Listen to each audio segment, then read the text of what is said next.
Back to TV47 Weekend Edition. Prof, before you came on board, we had touched a bit on the IEBC, but the last matter that we had touched on was on, what played out today at the Nyayo National Stadium. And now that we are from sports, I think I'd love to hear what you have to say. Dr. says the spirit is on, and therefore those ones that are in power should allow for them to be criticized. But that is not what we get to see in the country. You have witnessed what has happened with Peter Salasia and many other Kenyans that have come across to criticize the current regime. You know, it's very unfortunate because we have been growing this democracy for now the last, maybe since Kibaki came, because there was no democracy before Kibaki. Okay. Now, this is coming with a constitution, yeah. Yeah, it's unfortunate. Some people can use violence on an innocent Kenyans whose only crime is disagreeing with them. Yeah. That is extremely wrong. And the fact that the people didn't intervene, the police didn't intervene, the citizens... The bosses themselves were there. And also the other citizens who are there when something like that is happening, they ought to say this is wrong, because clearly, I don't know, you can't... First of all, the broad-based government is clearly an illegality, okay? It's, in fact, what they have done, both Raila Odinga and the president, in serious countries is treason. Okay. Because what you do is you look at Article 3, Sub-Article 2. Any attempt to form government other than what is in the Constitution is illegal. Okay. You understand?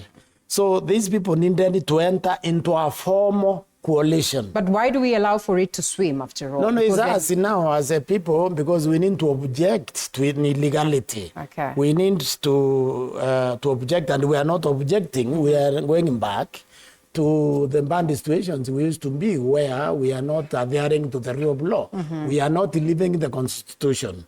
And that is why you can see now bad behavior like the one you saw in the stadium there. Because nobody should use violence against the other Kenyan, and the police are there, and they are not making an arrest.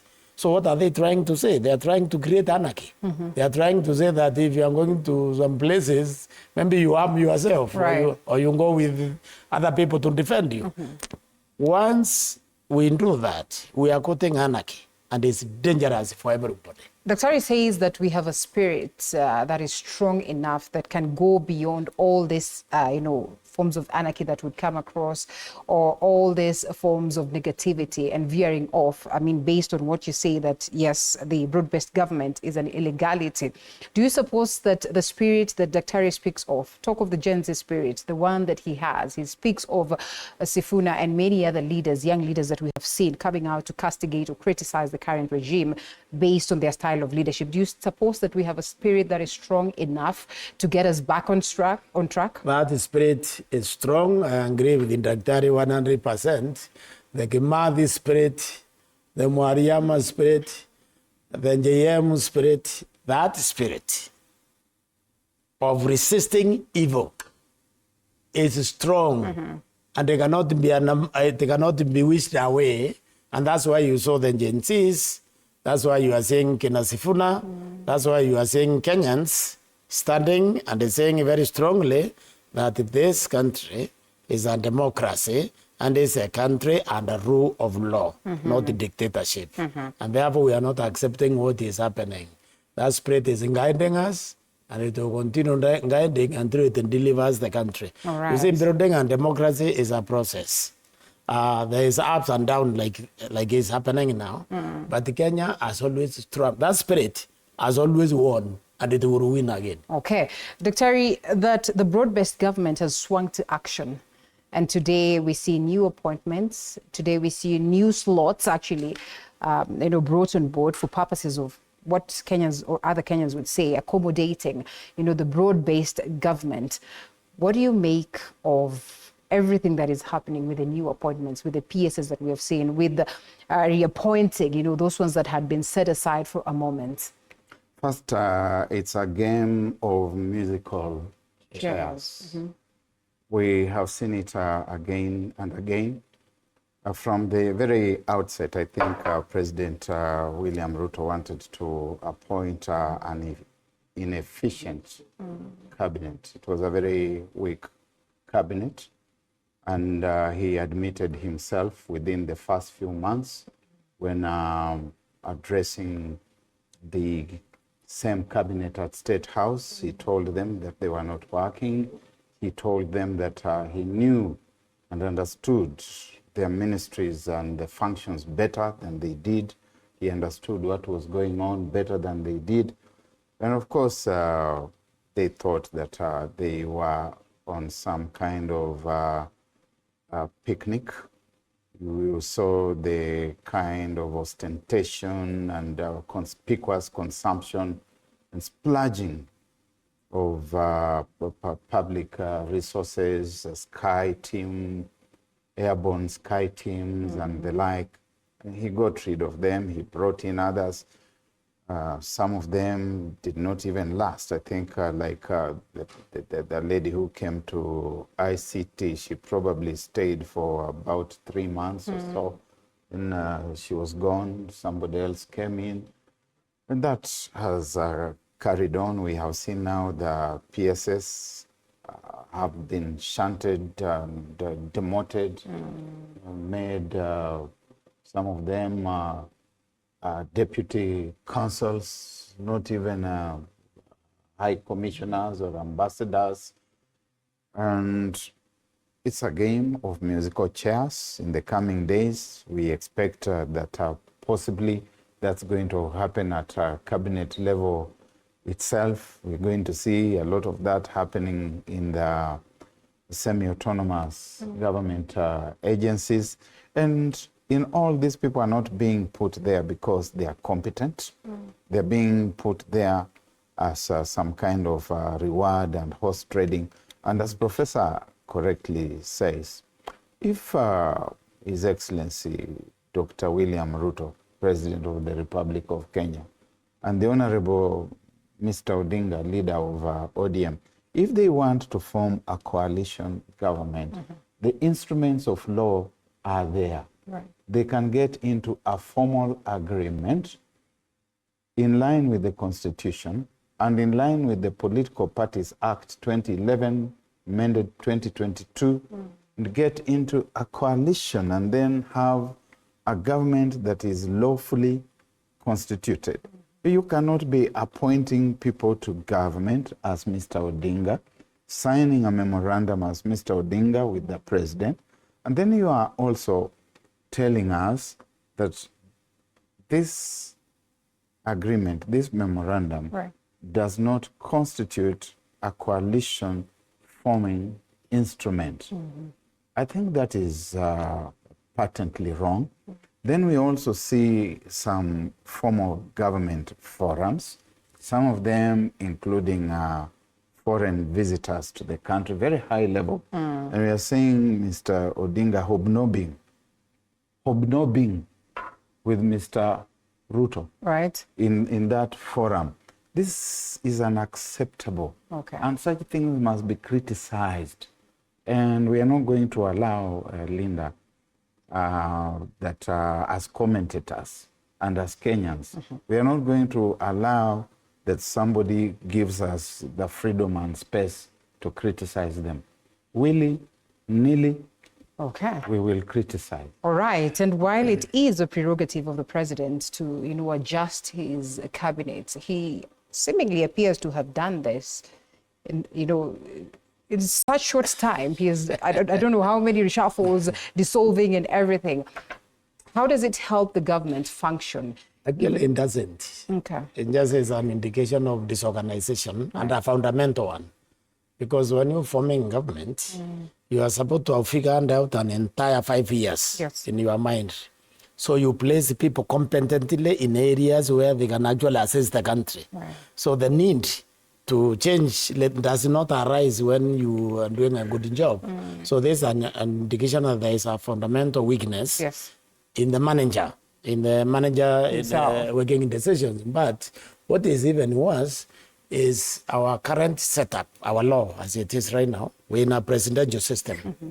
The president can clearly govern even without any of the houses of parliament, without Senate and without one, according to the current. So moving out to go and shop for the opposition, that is undermining democracy. The opposition agreeing to join him is also undermining democracy. Because the idea is when you go to an election, there won't be a winner and a loser.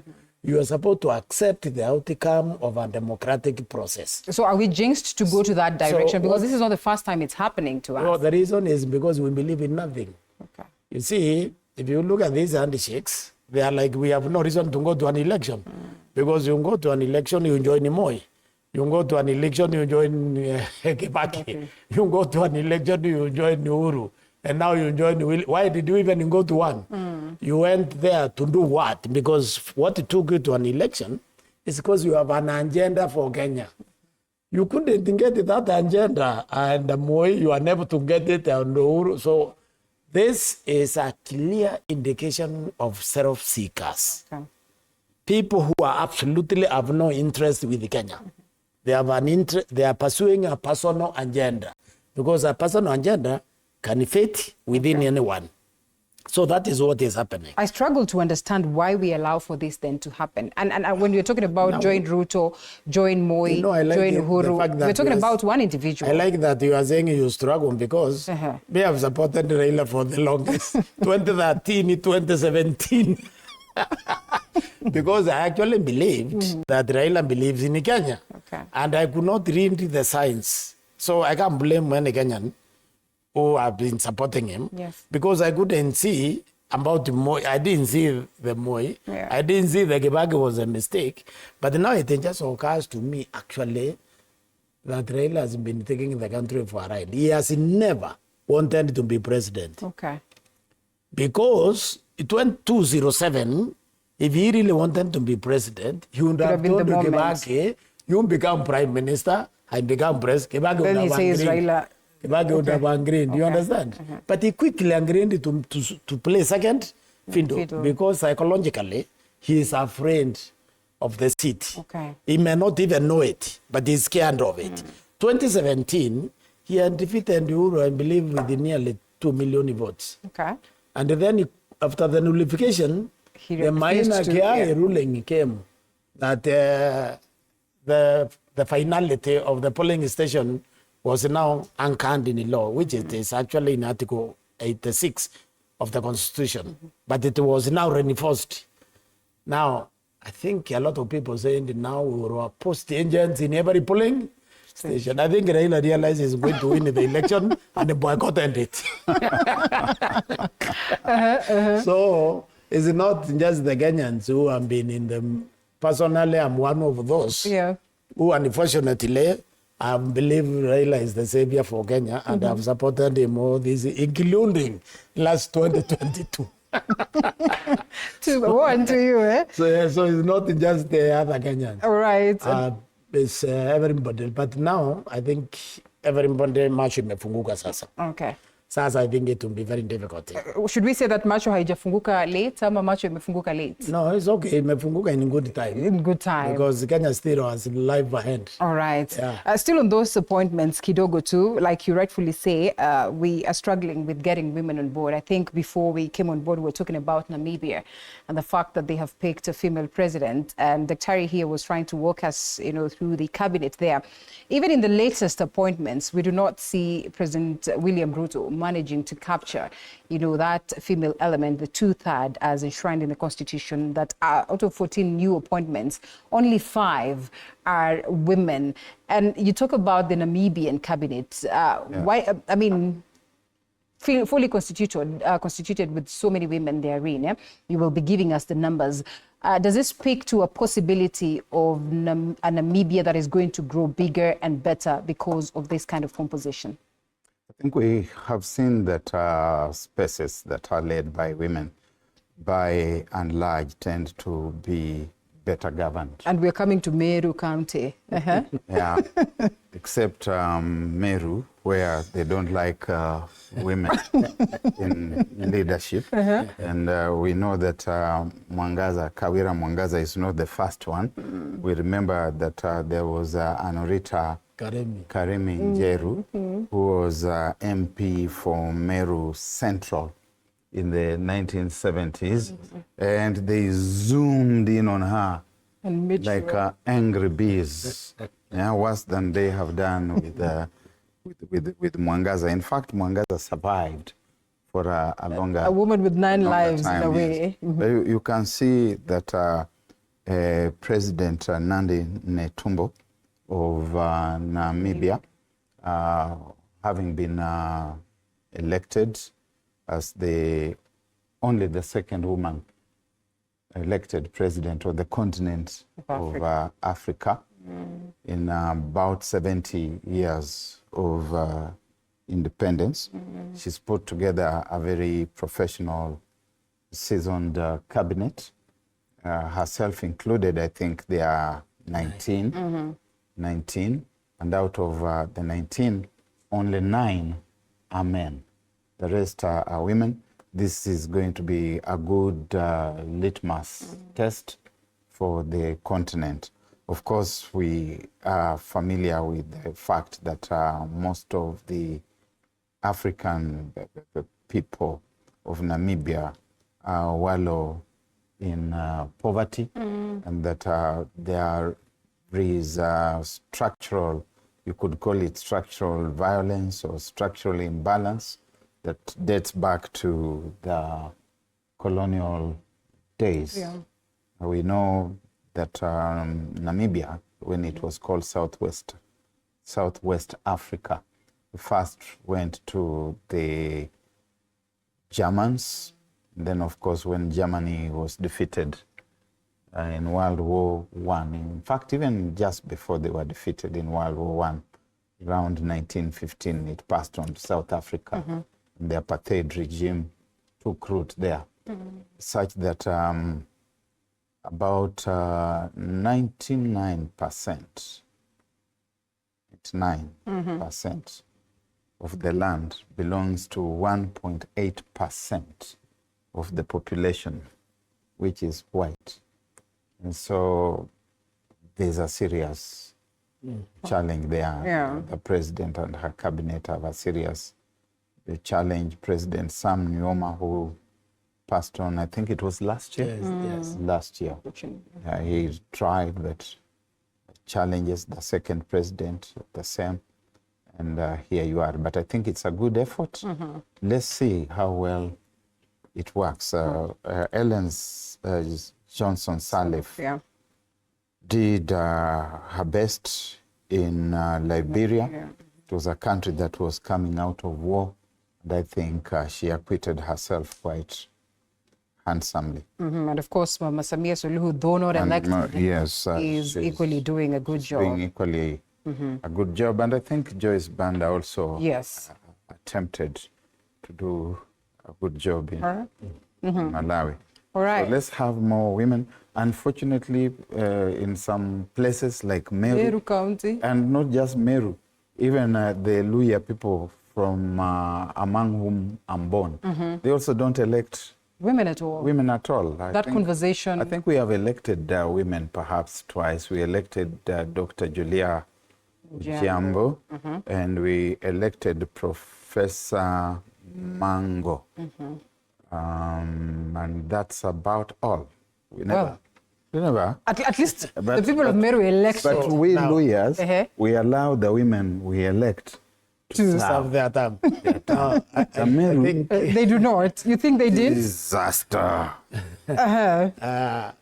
First, I think and they you need to celebrate. understand what was happening. I want to start by saying that the more women we have in Kenya will be better for the country.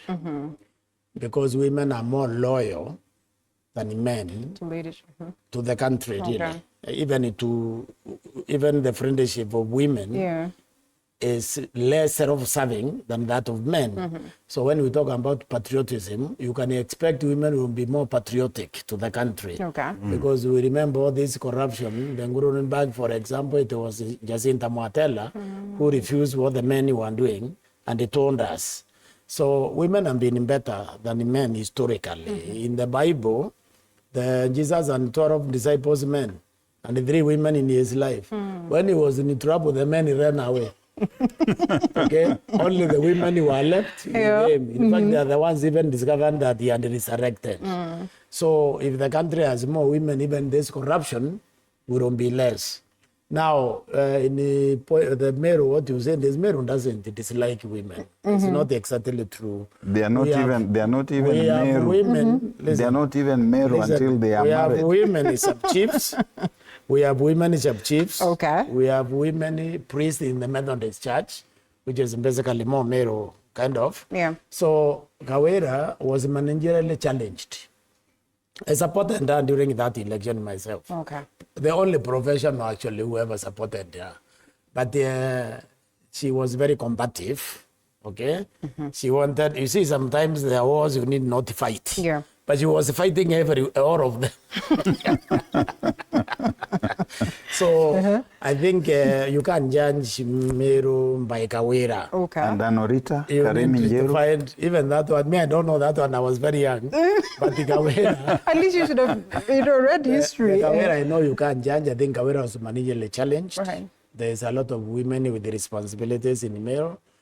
Even culturally, what he was mentioning, that women are not Merus, that is not bad. That's a cultural being that makes women, when they are married, they automatically Meru. Okay. Even if they are married from other communities. It's just that the Merus have a concept that women don't have a tribe, which is the concept we should all have in Kenya. Because the women, they can move anywhere. And I do not want to speak for the women. And they build where they go. Oh, and they do it good. Yeah, and they do properly. They fit. So that concept is not bad for national integration. Yeah. It's a good one for national integration. But I can tell you, I want to agree with my friend here. This country, when it gets a significant number of women leadership, women who don't want to be men.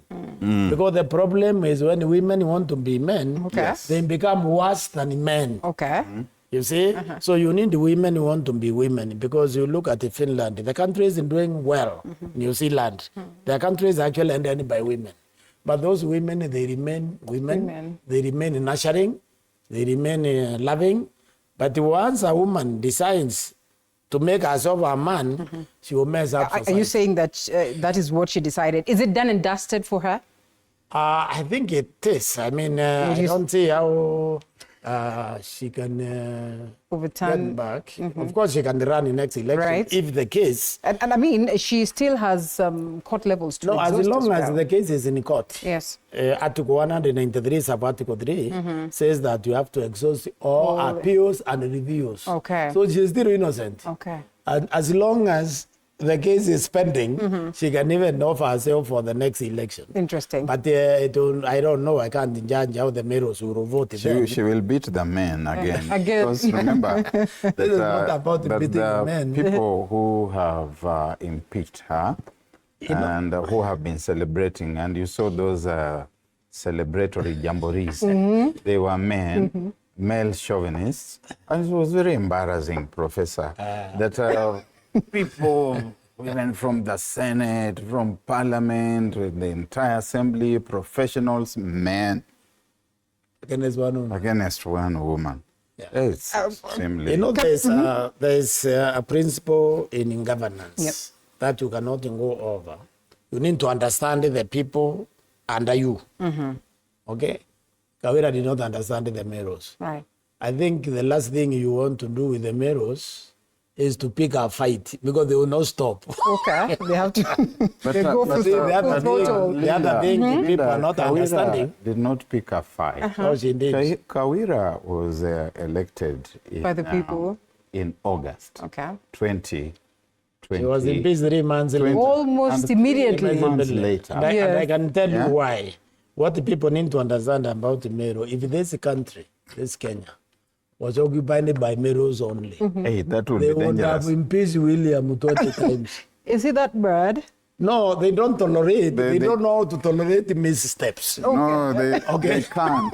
Linda, you saw that Mithika Linturi. They don't tolerate Linturi. missteps. Mithika Linturi was supposed to impeach, what's her name, Anne Waiguru. And He ran away, but just, Medega doesn't So it define is not Meru. possible. he just ran away. Whatever prophecy says is not. The Meru in him just ran away. He disappeared, and Medega people were does waiting not in parliament. define Meru. There was no Medega.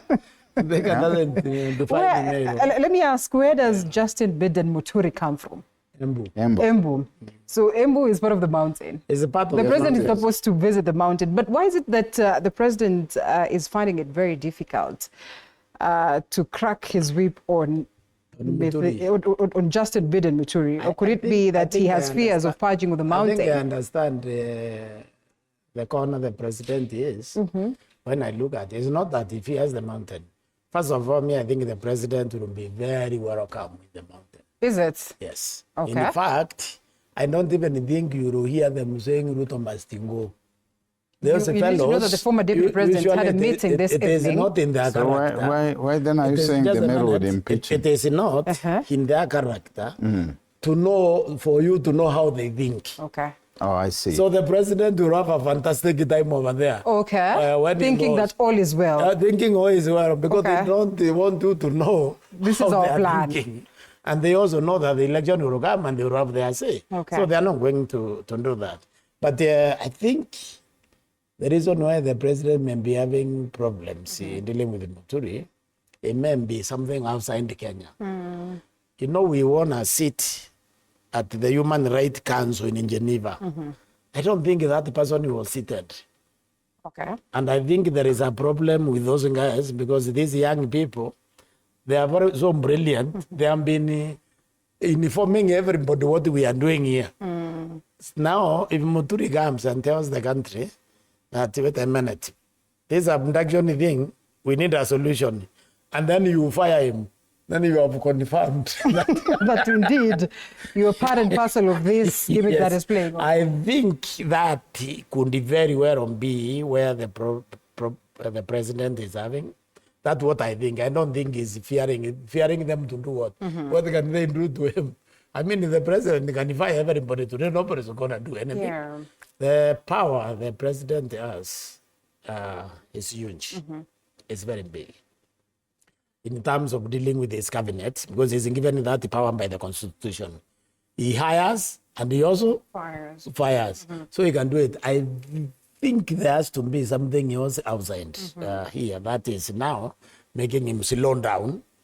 And maybe we are think, seeing a president who's upholding democracy and allowing for... No, the Yeah, president, exactly. Allowing the internal dissent. absolutely not. President William Ruto is not democratic at all. Let us not let us not flatter him. Okay. With that, you have seen the purge in the two houses of parliament. People who are dissenting. You have seen how they have been removed from very critical positions in parliamentary leadership.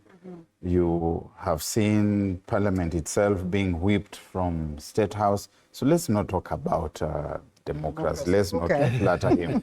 Let's not flatter him with that. This thing of democracy is a good thing for people to mouth, but it vaporizes the moment it departs from their lips.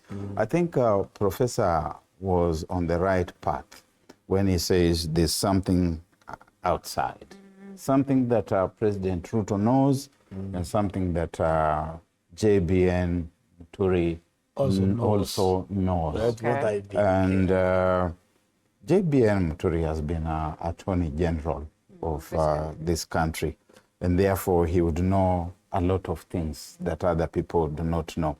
People like Amos Wako, they know a lot of things that people in this country do not know by virtue of the office they have occupied. And Justin Beden Joka Muturi knows a lot of things that have happened during the short period that he has been Attorney General of this country.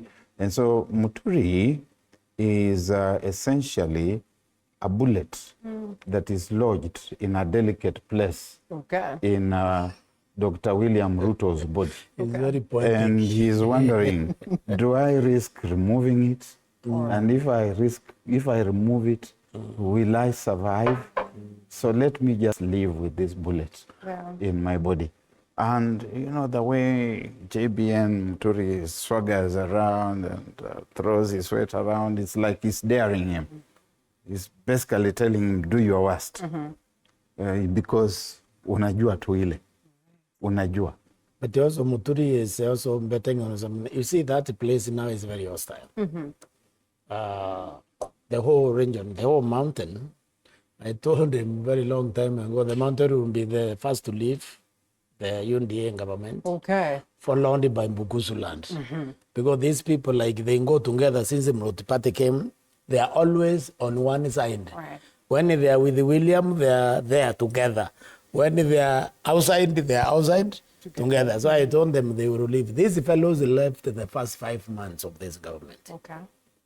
And once they leave, they can come back. They don't come back. They are gone. They've gone. The Mbukusus, though, I can tell you also clearly, they also left. Okay. Together, yeah.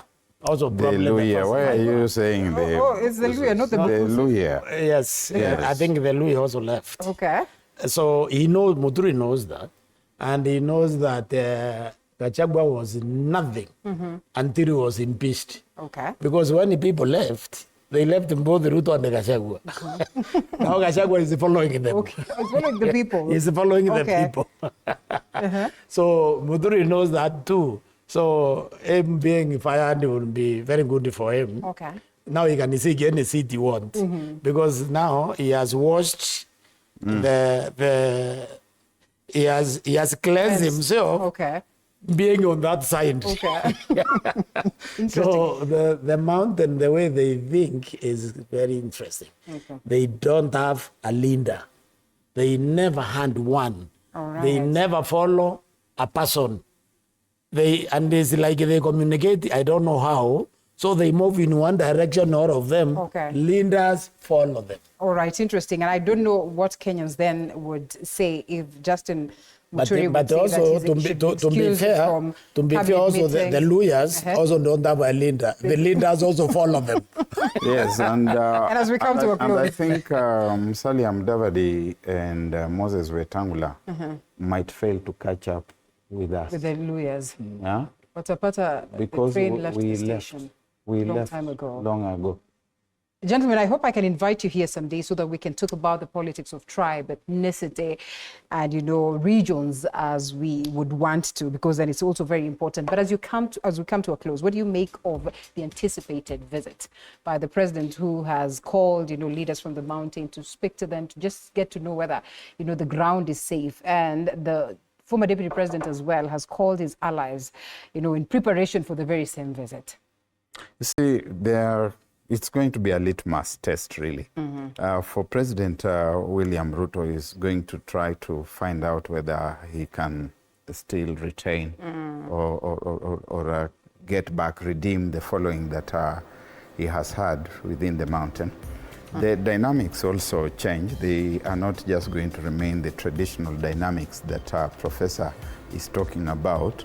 The Gen Z demographic is not a population that is deeply steeped in the culture that he talks about, that they will keep quiet and be good and generally lead you along the garden path. Yeah. Nairobi has been another test case. You have seen that the president has gone to a number of places and run into headwinds.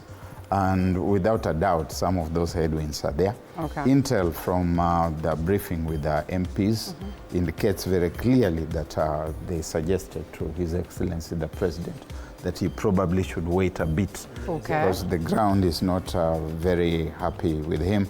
But he's the president. Let him go and let us see what happens. We do hope that the people in the mountain will recognize that the president has got the right to visit all parts of the country. But we also know that on October 25, 1969, President Kenyatta also exercised his freedom of visiting, and he went to open a hospital in Kisumu. And the rest is history. Interesting. As we come to a close, Prof. I can tell you this, the president will have a flawless visit to the visit mountain. to the mountain. If at all he will visit. If at all he goes there, it will be flawless. And people will come there. President, beware. Yeah, we're looking forward to that. We are Beware, looking forward this to that, man gentlemen. It will be flawless, Uh-huh. and it will be a nice trip because I think the way I understand those fellows, I know he says there's a new dimension of the young people who are basically not imbued in the culture. But by and large, I think they will be okay. I think the president But why will would be the fine. MP, Okay, we why have would to close. the MPs be? Because the place is genuinely hostile. Okay. And the MPs are afraid of what happened in Isiolo. You know Isiolo is Meru. Okay. The president there was there. And what happened in Embu? You remember? And Then what we have to happened- close. Then what happened in Embu. But you see, now what the happened in president is Murang'a? going to Meru. And what Okay. happened in Murang'a. But this time, I think you will go to Meru first. All right. And I can tell you with a lot of confidence, the Merus are going to welcome him. And it does not mean that they like him. You know, we have not talked about the county governments, and your governor takes up when, of course, the other governors are threatening to shut down the counties. I think that will be a story for another day. But to appreciate the people who are watching from home, Mark Ogutu Steve says, Prof's comments against women wanting to be men in how they do things is totally out of place. Women must be allowed to be whatever they want, including thriving in politics and other leadership positions in the country. Women's rights are human rights. He missed the point. Okay. Was making. All right, Dominic Mwenda says Merus and Maasais are the same as, of course, are the same. They can be ruled by women. And of course, Kefa says the panel is biased. I hope we can invite you, Kefa Odhiambo, some other time so that then you can come and balance the conversation. But gentlemen, we must close it at this very point. I appreciate your time and your contribution to this great show. And of course, you back at home, asante sana for always keeping us company. We must close at this very point as we look forward to have you some other time. That is next week on Sunday. Dr. Barak Muluka, Strategic Communications Advisor, as well as Professor Gitili Naituli, Professor Management and Leadership. Asanteni sana for the great insights. I look forward to see you again some other time. My name is Linda Alela. I appreciate the entire team that has made the broadcast a success, including our sign language interpreter, Ruto To. We close it at this point. Do have yourself a lovely night and weekend.